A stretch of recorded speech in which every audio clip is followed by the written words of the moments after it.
ابن اسحاق کا بیان ہے کہ ایک دفعہ عراش کا ایک شخص کچھ اونٹ لے کر مکہ آیا۔ ابو جہل نے اس کے اونٹ خرید لیے اور جب اس نے قیمت طلب کی تو ٹال مٹول کرنے لگا۔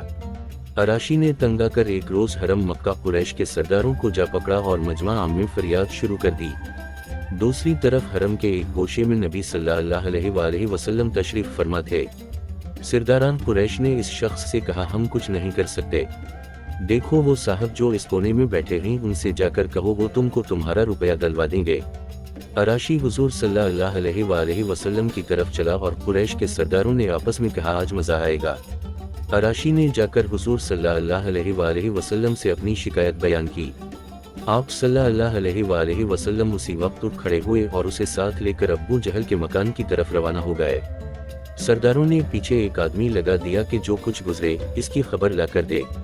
حضور نبی کریم صلی اللہ علیہ وآلہ وسلم سیدھے ابو جہل کے دروازے پر پہنچے اور کنڈی کھٹکھٹائی۔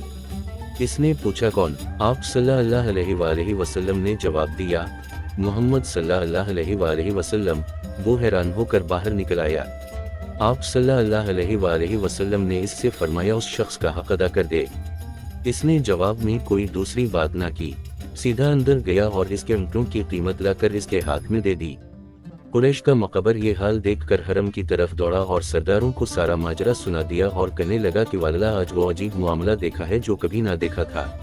ابو جہل جب نکلا تو محمد صلی اللہ علیہ وآلہ وسلم کو دیکھتے ہی اس کا رنگ فیکٹ ہو گیا، اور جب محمد صلی اللہ علیہ وآلہ وسلم نے اس سے کہا کہ اس کا حق ادا کر دے تو یہ معلوم ہوتا تھا کہ جیسے اس کے جسم میں جان ہی نہیں ہے۔